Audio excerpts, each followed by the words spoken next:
Quando éramos crianças, o mundo parecia tão diferente. Os quintais eram inúmeras pradarias, os paus eram tamalcos, e o velho cobertor era a peruca de uma grande tribo. Meninos com gritos de batalha correram descalço no chão, salvando tribos imaginários de invasores de rosto branco. Eu acho que todos nós tínhamos o mesmo espírito lúdico. Sabíamos que eles tinham penas, arcos e coragem, mas o que realmente sabíamos? Saudações, queridos amigos. Bem-vindo às palestras para o Sleep Channel, um lugar onde os sonhos se tornam conhecimento. Hoje, vamos abrir a porta para o mundo dos índios norte-americanos. Sua história verdadeira é mais importante do que qualquer conto de fadas. Quem são essas pessoas que moravam na Terra milhares de anos antes dos primeiros colonos? Quem eram antes do termo América aparecer? Vamos falar sobre a incrível força do espírito dos índios. Também discutiremos sua aparência e características antropológicas. Você aprenderá sobre os muitos idiomas que eles falaram e as lendas mais antigas sobre suas origens. Exploraremos uma variedade de teorias de origem, de científica fantástica, Israel, Atlantis, Arquinesia, Austrália, Ásia. Lembre-se de cientistas e pesquisadores como Olli Hrdlicka e percorrer todo o caminho desde as primeiras travessias do Estreito de Bering até o surgimento de grandes, culturas e misteriosos montes de terra. Esta é uma palestra para aqueles que querem adormecer em silêncio, cheios de significado. Mergulhe na atmosfera do passado e sente como a história se torna mais próxima, gentilmente, profundamente e sem esforço. Se nosso caminho tranquilo ressoa com você, adormeça com histórias cheias de significado. Em seguida, clique no botão de assinatura e na campainha para que você não perca esse silêncio. Agora, sente-se confortavelmente, envolva-se em um cobertor e solte este dia. Feche os olhos e relaxe. Seus olhos são como santuários repousantes para nossos corpos e mentes, permitindo-nos passear e sonhar. Os índios eram como nossos companheiros de infância, os espíritos de nossos mundos imaginários, os heróis de nossos livros e sonhos agredidos nascidos na mesa da escola. Admiramos sua bravura quando eles se transformaram em líderes com nomes falsos em jogos e lutamos contra os rostos brancos como se estivessem defendendo a honra de nossa tribo antiga. Mas raramente parecíamos mais profundamente por tamalcos, penas e gritos de batalha. Enquanto isso, os povos indígenas do hemisfério ocidental estavam aqui muito antes da chegada dos primeiros europeus. Os primeiros europeus a colocar os pés nesta terra foram os postes, que trouxeram sua própria cultura única com eles. Os povos indígenas do hemisfério ocidental estavam aqui muito antes de Colombo e sua equipe chegarem. Eles estavam aqui antes dos navios barulhentos com cruzamentos em suas velas. Eles eram pessoas especiais e originais. Eles pegaram o ritmo da terra com um senso de gratidão, viram o céu sob uma nova luz e viveram em harmonia com o fundo que sempre fez parte de nossas vidas. Desde que o primeiro colono pisou nesta terra, nosso mundo mudou muito. O mapa da América é agora uma bela tapeçaria de diferentes culturas e origens.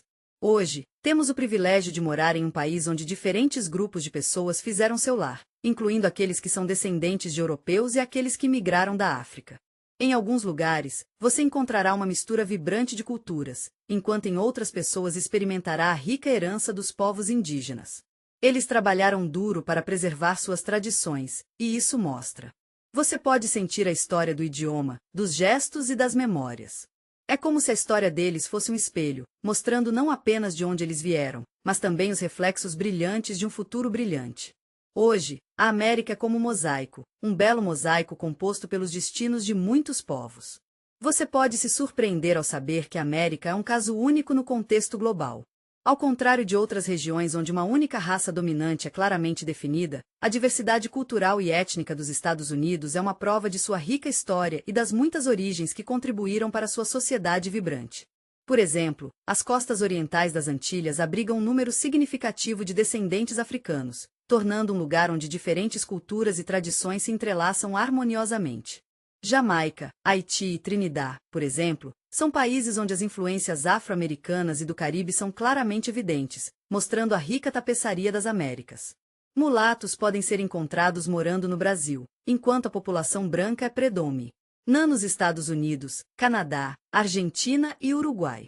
As terras do norte abrigam os amados esquimós, e as regiões central e sul do México, Guatemala, Peru, Bolívia, Equador e Paraguai ainda orgulhosamente carregam as ricas vozes dos povos indígenas.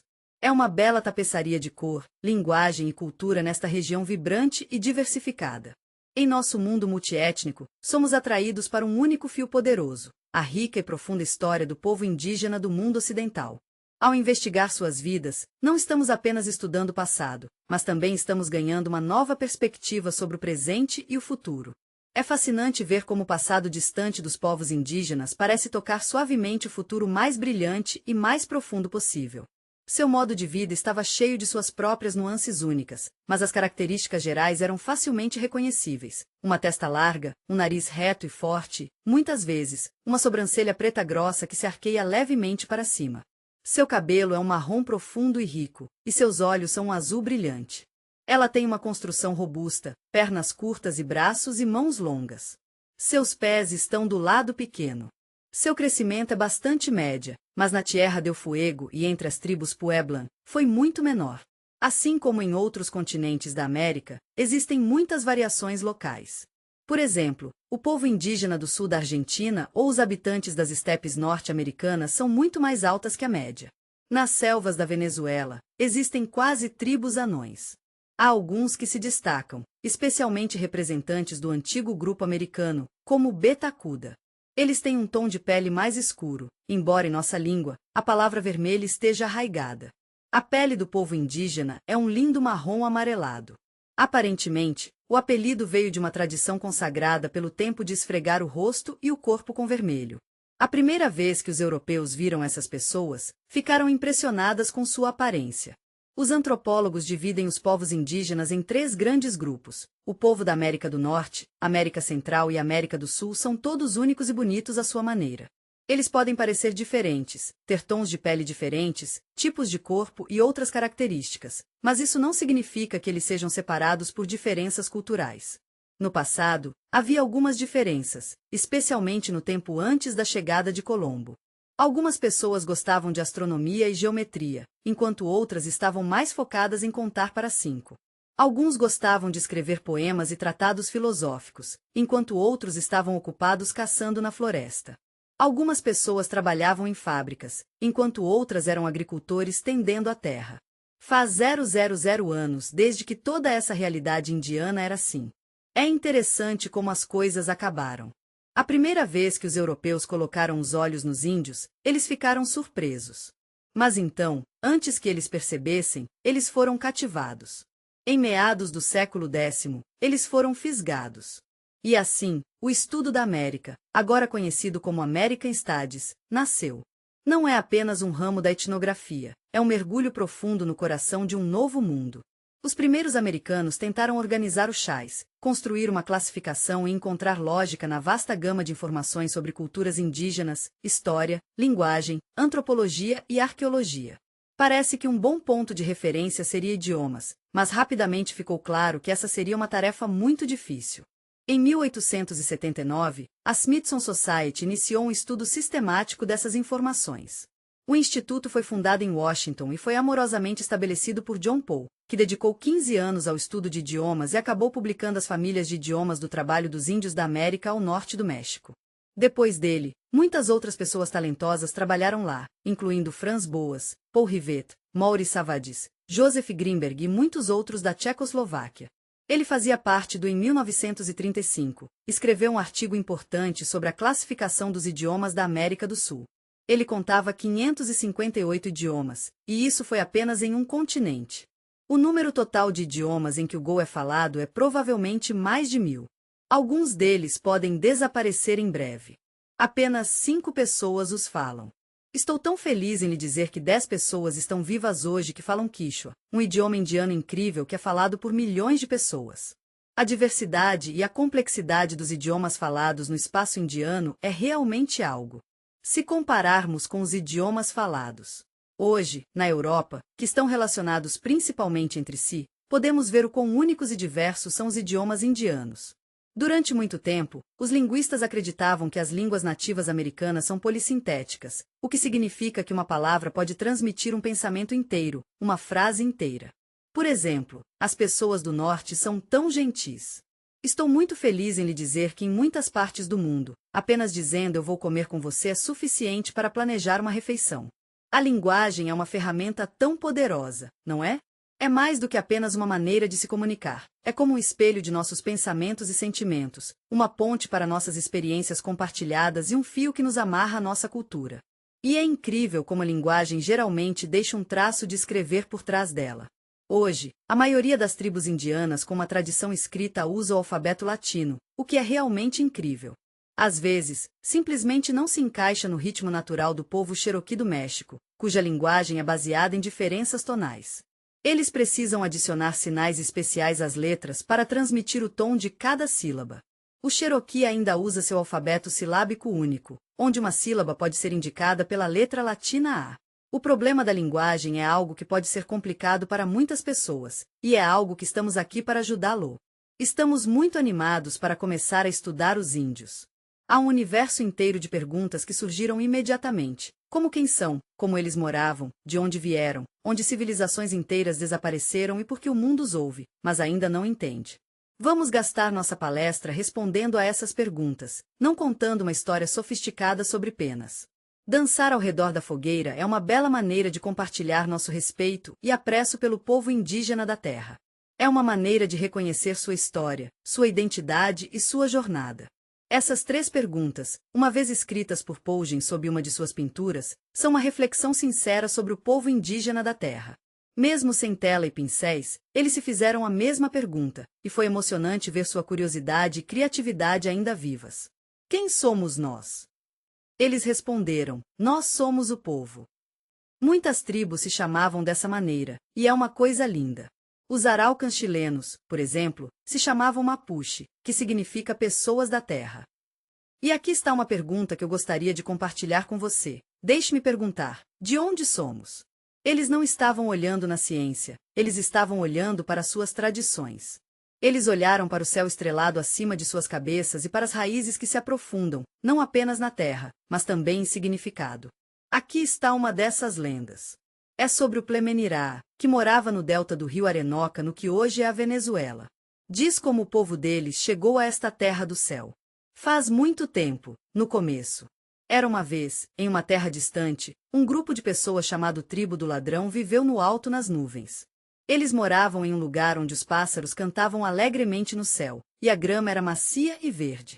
As pessoas e os pássaros viviam juntos em harmonia. Mas um dia, um jovem caçador chamado Aconati estava caçando pássaros. Ele atirou em uma flecha, mas não atingiu o pássaro que estava buscando. A flecha voou para longe, passando pelo horizonte. Aconati olhou para baixo e viu outro mundo abaixo dele. A terra estava cheia de javalis, veados e outros animais. Era um lugar onde nada havia sido feito antes, e tudo era novo e intocado. Conati e seus amigos construíram uma longa escada com esperança, e ele decidiu descer, passo a passo. O vento balançou a escada, e ele estava assustado, mas pisou no chão e viu algo que o deixou sem palavras. Surpresa! Ele ficou impressionado com a quantidade de comida que esses animais enormes poderiam comer. Ele matou um cervo, construiu um fogo, cozinhou a carne, provou e entendeu que precisava voltar e contar aos outros.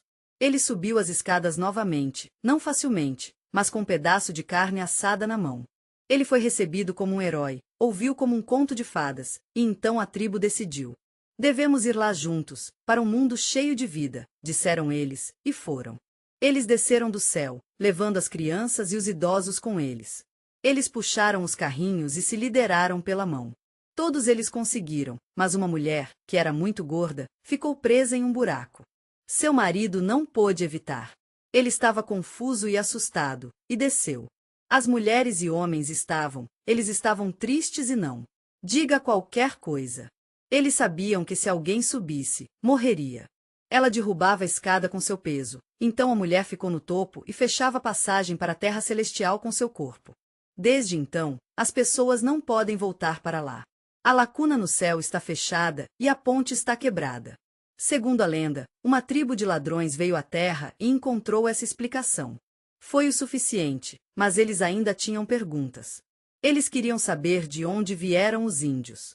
Esse povo misterioso tornou-se objeto de dezenas de teorias científicas e não tão científicas até o início do século XX.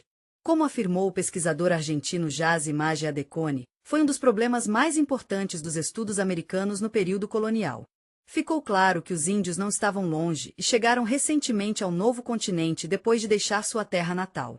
Então, naturalmente, a questão era: onde estava essa pátria? Naquela época, no século XV, a Bíblia era vista como a resposta para esse mistério. Um dos primeiros bispos, Bartolomé de Las Casas, foi um forte defensor dos índios. Ele não hesitou em falar, dizendo: Ei, você já ouviu falar dessa ideia de que 10 pessoas foram expulsas da Palestina após a conquista? É muito interessante como essa ideia sobre a possível origem israelense dos índios recebeu muitos apoiadores no século X e X, mas alguns pesquisadores realmente respeitados de Juan, como Diego Durán, Gonzalo Fernandes de Avenda, de Juan, Diego Durán, Gonzalo Fernandes de Avenda, pessoa que realmente se levantou para o Rabino Menashe ben Israel, o autor do trabalho de origem. Aqui está a esperança de Israel. Naqueles anos, o povo judeu na Europa estava enfrentando alguns desafios difíceis. Eles estavam sendo tratados muito mal, e era reconfortante pensar que, em algum lugar distante, poderia haver parentes das tribos que foram exiladas. É interessante que, mesmo no século XIX, algumas pessoas acreditavam nessa teoria.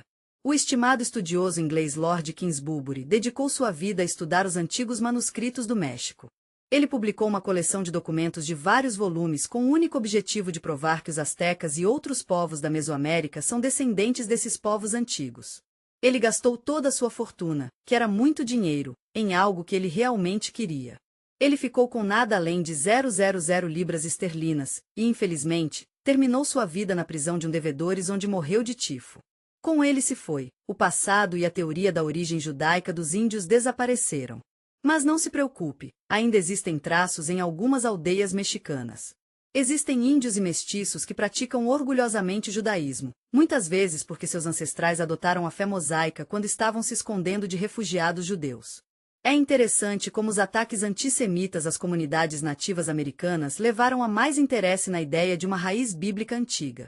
O Antigo Testamento se tornou motivo para procurar paralelos. Por exemplo, no século XV, uma passagem do terceiro livro de Samuel disse que a terra lendária de Afir era muito mais rica que o Peru, a terra dos Incas. Imagine ser o próprio país onde Salomão enviou navios em busca de tesouros. Não havia fim para as fantasias. Alguns alegaram que os índios vieram da Letônia, outros que eram descendentes de tártaros, sumérios, malaios, berberes, egípcios ou mesmo habitantes das Ilhas Molucca. De acordo com a versão em inglês, o primeiro capoque Inca Manca não era outro senão um corsair britânico. Com o tempo, foram criados mitos religiosos. A mudança para o pensamento científico estava no ar. A era de Darwin havia chegado. As pessoas estavam agora em busca de encontrar ancestrais humanos, explorando não apenas os exilados bíblicos, mas também os animais extintos. Então, o paleontologista argentino Florentina Omegina apareceu. Ela acreditava que os povos indígenas não eram alienígenas. Eles nasceram aqui, e todos nós viemos da América do Sul. Em 1884, ela compartilhou uma tabela de ancestrais hipotéticos, abrindo portas para novas ideias sobre nossa história humana. Do protagonista do título de Protagon e, finalmente, para administrar o ancestral direto do homem americano. Seus seguidores desenterraram ansiosamente a terra do Alasca para Tierra del Fuego em busca de evidências, e garoto, eles encontraram muito. O esqueleto do ancestral acabou sendo os restos de um pássaro de rapina. Você sabe como às vezes você encontre um osso antigo, e é como os que temos hoje? Bem, um dos erros mais famosos foi quando um dente foi encontrado em Nebraska. Um geólogo chamado Harold Cook disse que pertencia a alguém dos tempos antigos. Ele nomeou o dente Sopithecus, e alguns anos depois, acabou sendo que o dente era de um porco extinto, o que significava que as teorias de Omejen tinham que ser repensadas. Ficou claro que os ancestrais dos índios não eram da América, afinal. A comunidade científica decidiu voltar à ideia original de que eles vieram de outro mundo. Mas mesmo com o surgimento da razão, as pessoas ainda tinham muita imaginação. Uma ideia levou a outra, e havia até uma história sobre alguns comprimidos que um monge indiano disse ser entregue a um cara chamado James Churchill. Nesta história, a terra de Mu foi mencionada como estando em algum lugar no Oceano Pacífico. Escritores como Moses Bertone descobriram traços de Arquinesia, um continente há muito perdido que uma vez abriga nossos ancestrais indianos. À medida que essas ideias se multiplicavam, como sombras na floresta noturna, o Oceano Pacífico se tornou um tipo de mapa. Mas, infelizmente, nenhuma dessas teorias foi confirmada. Tão verdadeiro, os pesquisadores que procuram as origens dos índios ainda viraram os olhos para as partes do mundo que conhecemos. No início do século XX, ficou claro que era inútil procurar a terra nativa dos índios na Europa, África ou Oriente Médio. Os asiáticos permaneceram. Sou Austrália, Oceania e Antártica. Novas hipóteses. A ideia ousada do antropólogo português Mendes Carreira realmente chamou a atenção das pessoas. Ele sugeriu que os ancestrais dos povos indígenas das Américas chegaram ao continente da Austrália, mas não do mar. Em vez disso, ele pensou que eles foram para a América do Sul a pé, atravessando a Tasmânia e a cadeia das ilhas da Antártica. Essas ilhas foram supostamente conectadas por Tierra del Fuego. Esta hipótese recebeu uma nova vida após a pesquisa da expedição britânica liderada por Sir Vianna Fauche. A expedição sugeriu que a Antártica não é uma, mas dois se juntaram aos continentes. Eles acreditavam que um desses continentes poderia ser uma continuação da América do Sul. Então, seria ótimo permitir uma travessia de pedestres. Infelizmente, porém, havia duas coisas que atrapalharam essa ideia maravilhosa. Primeiro, no momento da transição proposta, a Antártica já estava coberta de gelo, como é agora. Segundo, a pesquisa arqueológica ao longo da rota proposta não encontrou um único vestígio de uma pessoa antiga. Isso está de acordo com a hipótese de que as pessoas não colonizaram a América do Sul da Austrália e do Oceano ao mesmo tempo. O cientista francês Paul Rivet descobriu algumas coisas realmente interessantes sobre como as línguas são semelhantes. Ele percebeu que a palavra para dente soa a mesma nas línguas dos índios australianos e da Tierra del Fuego. Ele também descobriu que as línguas da América do Norte e da Oceania têm alguns sons semelhantes. Mas, você sabe, acontece que todas essas coincidências foram realmente apenas acontecimentos aleatórios. Outros cientistas também procuraram conexões de linguagem entre os índios e os povos da Ásia. Eles encontraram algumas semelhanças entre as línguas nativas americanas e os idiomas tangus, tibetanos e sumérios. Mas, você sabe como é, nenhuma dessas teorias poderia resistir a testes científicos completos.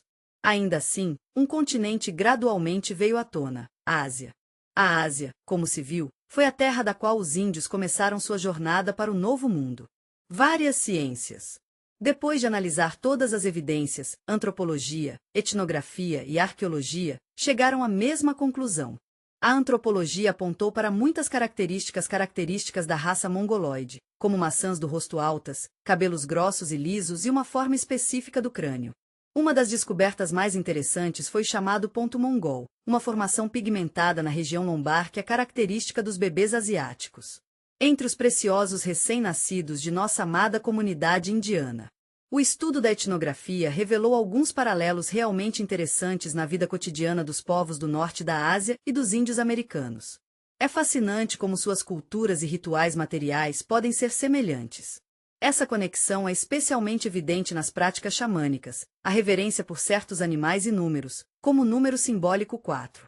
Mas as evidências mais convincentes vieram de arqueologia e PHY 6, particularmente o estudo do carbono radioativo S-14 foi descoberto por um físico americano chamado Willard Libby. Ele deu aos arqueólogos um relógio especial que os ajudou a descobrir a Era dos Ossos e outros objetos. Isso lhes permitiu aprender que as primeiras pessoas vieram para a América da Ásia cerca de 20 a 30 mil anos atrás. Durante a Era Paleolítica, o caminho não era fácil porque o Estreito de Bering separava os dois continentes. Felizmente, a geologia sugeriu a resposta. Durante a Era do Gelo, o estreito em si não estava cheio de água.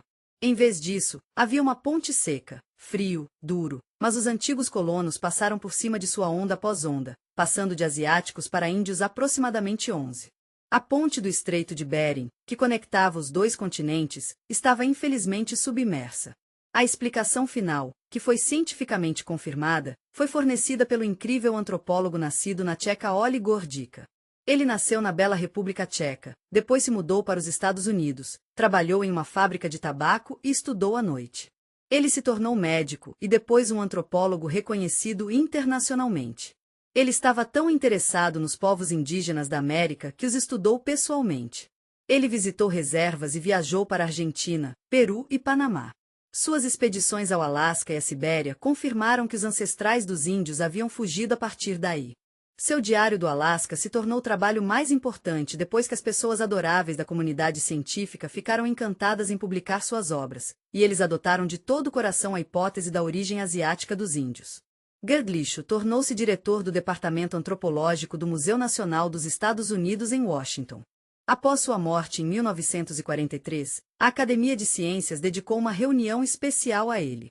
O filho dos pobres imigrantes tchecos se tornou a voz da ciência, mudando para sempre nossa compreensão da origem dos povos indígenas da América.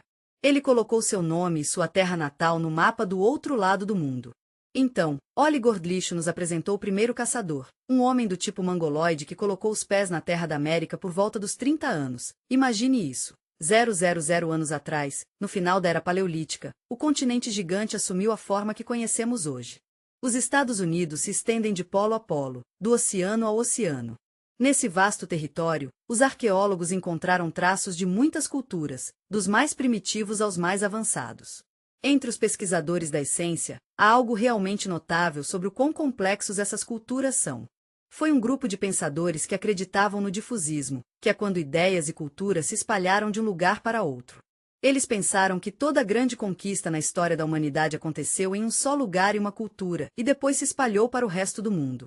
Eles pensaram que tudo, desde a invenção do arco e flecha até a metalurgia e a bússola, começou em um só lugar. Estados e cultos do Sol vieram para a América de fora, sendo emprestados das antigas civilizações do Velho Mundo. Alguns até alegaram que as civilizações antes da América de Columbus nada mais eram do que sombras e repetições da cultura egípcia. Os difusionistas, por mais que sejam diferentes, não aderiram a uma coisa. Eles se recusaram a aceitar as tradições culturais independentes dos índios. O desenvolvimento procurou fontes de suas realizações fora do Novo Mundo, mas eu sei melhor. Refuti com confiança essas suposições porque sei que as altas culturas indianas são fruto de um desenvolvimento original cultivado pelas mãos, mentes e espíritos dos povos locais. Sim, as condições podem ser semelhantes, e sim, o resultado às vezes era surpreendentemente semelhante, mas o caminho que os povos da América seguiram foi o seu. Entendemos e apreciamos a independência única da civilização indiana. Devemos lembrar que, no início dos tempos, nossos ancestrais e os da Ásia eram muito semelhantes. Podemos ver isso na cultura do Sandia, os mais antigos caçadores. Eles deixaram seus trilhos nas cavernas do Novo México, e também podem ser encontrados no Texas e no Arizona. Marcos Chave. História. A princípio, as pessoas pensavam que as pessoas moravam aqui antes da Era do Gelo. Mais tarde, essas ideias mudaram, mas mantiveram a honra de ser a primeira a ser a mais antiga. A cultura de Sandia é quase a mesma que os artefatos encontrados no leste da Ásia. Foi a primeira camada, a primeira onda, a época que pode ser chamada de tempo da tradição asiática. Por centenas de anos, as pessoas da Índia têm enriquecido, processando e transformando o que trouxeram com eles. Como resultado, eles criaram um mundo bonito e único, cheio de sua própria lógica e poder. A partir deste solo, cultivou culturas famosas, como os Incas, os Maias e muitos outros. Cada uma dessas culturas é o auge do pensamento humano, nascido não de acordo com os padrões de outra pessoa, mas de sua própria profundidade. Portanto, a história de um caminho antigo ao longo do istmo entre. Vamos fazer uma viagem de volta no tempo até os primeiros passos de alguém que enfrentou a vasta extensão da Sibéria para construir uma nova vida para si mesmo do outro lado da Terra. Vamos nos aproximar dos primeiros habitantes da América, que passaram a vida inteira caçando os enormes animais que vagavam pelas terras durante a última glaciação. O povo de Sandia Cave seguiu os trilhos de camelôs antigos e mamutes americanos. Gostamos especialmente dos ancestrais do bisonte da pradaria, conhecido como Taylor Bison. Os arqueólogos também encontraram os restos mortais do mastodon, uma majestosa besta antiga que era parente dos elefantes indianos e africanos. As armas dos primeiros caçadores eram extremamente simples, sem arcos ou flechas, apenas lanças com ponta de pedra. Um arsenal como esse foi descoberto pela primeira vez em 1875, nas margens do rio de Lover, perto de Trenton, Nova York. Mas Sandia Cave teve particularmente sorte. De 1936 a 1940, o arqueólogo Frank Eben e seu colega Kirk Brini encontraram armas de pederneira e ossos de animais extintos. Esses achados incríveis têm cerca de 25 mil anos. Outro local dos caçadores mais antigos, Teal Springs em Nevada, tem 23 mil anos. Traços semelhantes da vida antiga foram encontrados em outras regiões, especialmente no Texas e no sul de Iowa. Com o tempo, uma segunda onda de imigrantes veio para a América da Ásia. Eles desenvolveram o continente, adaptados ao novo clima e se tornaram cada vez mais isolados de seus ancestrais asiáticos. Assim, surgiu um ramo independente da raça mongoloide. Mas o desenvolvimento foi lento. A primeira cultura que já tomou forma já em solo americano foi a cultura de Folsom. Ele se originou há cerca de 15.000 anos. No passado distante, cerca de 000 AC, nossos primeiros humanos ainda estavam vivendo na era paleolítica. Os caçadores de Folsom foram alguns desses primeiros humanos. Eles fizeram ferramentas de pedra e caçar bisões. Podemos encontrar seus sites em todos os Estados Unidos. Então, cerca de 3.000 AC, houve uma grande mudança. As pessoas começaram a cultivar em vez de caçar. Eles começaram a cultivar a primeira safra agrícola, chamada catizizia. Foi há 5 milhões de anos, naquela época, que as pessoas começaram a cultivar milho na América. E entenda isso foi antes da Era Colombiana. Ao mesmo tempo, no norte, perto dos Grandes Lagos, as pessoas começaram a experimentar o trabalho com metal. Eles encontraram um pouco de cobre puro e começaram a fundá-lo para usar.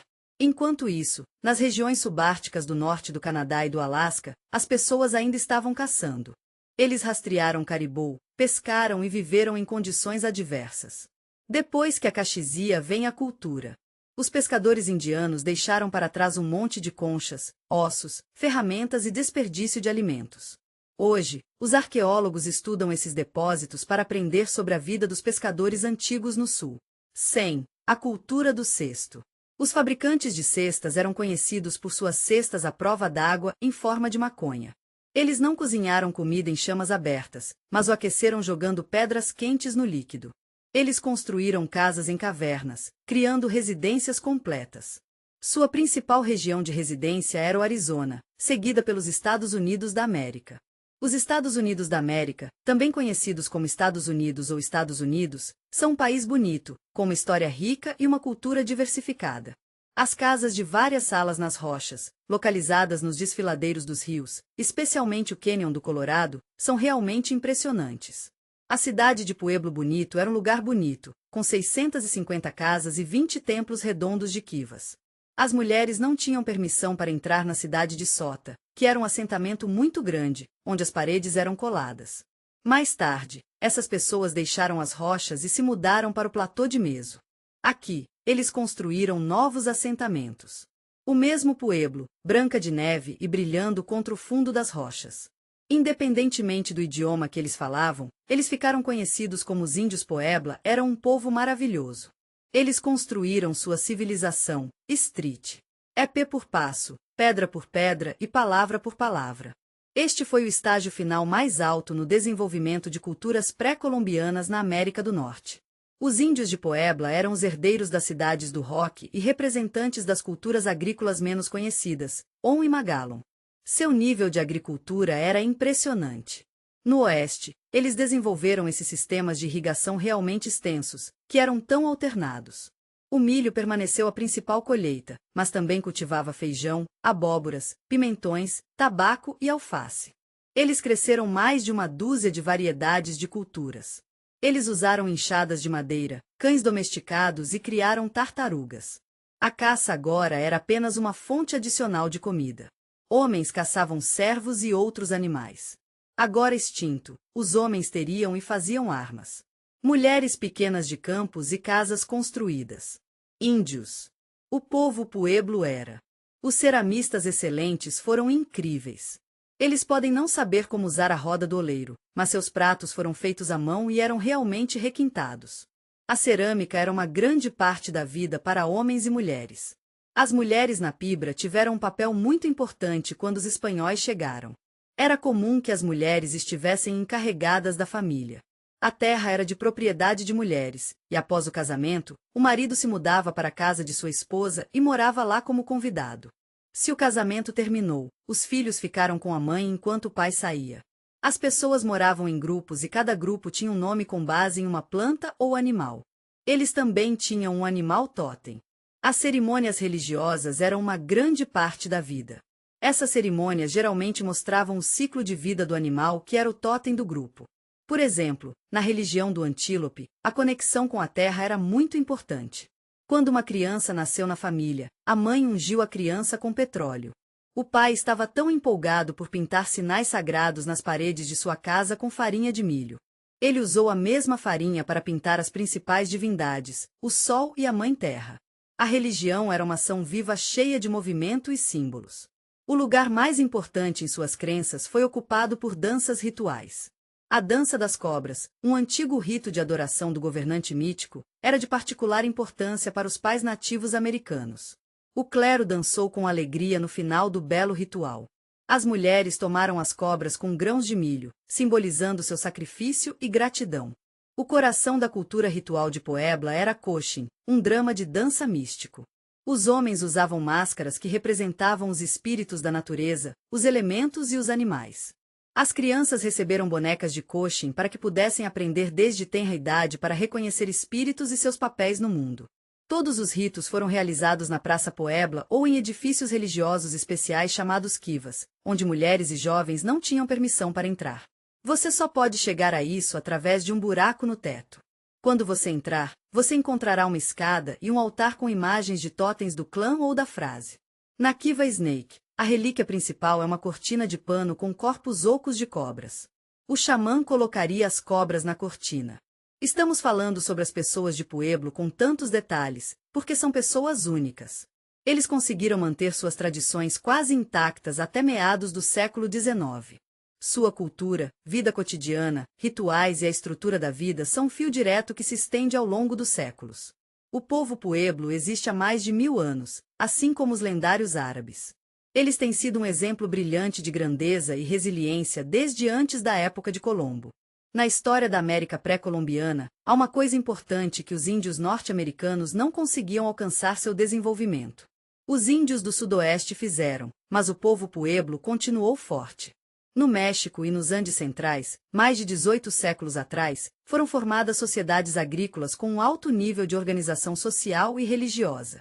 Essas pessoas viviam em comunidades estabelecidas e cultivavam milho, algodão e outras culturas. Outras culturas construíram templos e pirâmides impressionantes, como as mais antigas de Cuicuilco, México. As culturas intermediárias de Puebla, México e os Andes lançaram as bases para o desenvolvimento de altas civilizações, mas elas próprias permanecem um mistério para nós. Seu tempo passou gradualmente, dando lugar a novos estágios, e, no entanto, na parte sudoeste da América do Norte, mesmo no século X, essas culturas ainda estavam vivas. Os restos de ri podem ser encontrados em cavernas de argila. Antes de mergulharmos na história dos índios norte-americanos, vamos levar um momento para explorar a rica história das terras orientais dos Estados Unidos, a bacia do Mississippi e os territórios aninhados a leste do Grande Rio. Aqui, encontramos um dos tópicos mais intrigantes, Maunda. Este termo se origina do inglês e se traduz em montes da terra. Enquanto alguns podem traduzi-lo como montes, Maunda é um termo mais preciso. É um termo universal relacionado a várias formas de estruturas de terra, variando de enterros simples a plataformas e templos gigantes. Existem milhares desses montes, alguns dos quais redondos ou. Alguns deles têm a forma de ovais, enquanto outros são plataformas para belos templos de madeira, como os da Geórgia. Há também pirâmides de terra escalonadas, como a de Calki em Illinois, que tem 350x 210 metros de altura e 30 metros de altura. Estou especialmente impressionado com os montes em forma, como os de Agaí, que têm a forma de animais. Há também uma montagem serpentina com mais de 300 metros de comprimento e termina em um belo estado de Wisconsin, na forma de um crocodilo, tartaruga, coelho ou pássaro com asas estendidas. Uma espiral gigante foi encontrada em alguns montes. Os arqueologistas encontraram 483 dessas estruturas em apenas um dos montes do nosso estado. Esses montes poderiam ter sido usados para enterros, mantidos objetos religiosos ou até servidos como fortificações. Alguns até foram usados para fins astronômicos, com mais de 630 deles. É incrível pensar que 000 metros cúbicos de terra foram movidos para construir Calquia. Os construtores trabalharam com o que tinham, sem pás ou rodas, e os primeiros montes apareceram cerca de 3. Há muito tempo, as pessoas da cultura de Trent fizeram coisas realmente incríveis. Eles construíram lápides lindas como a de Grave Creek, na Virgínia Ocidental,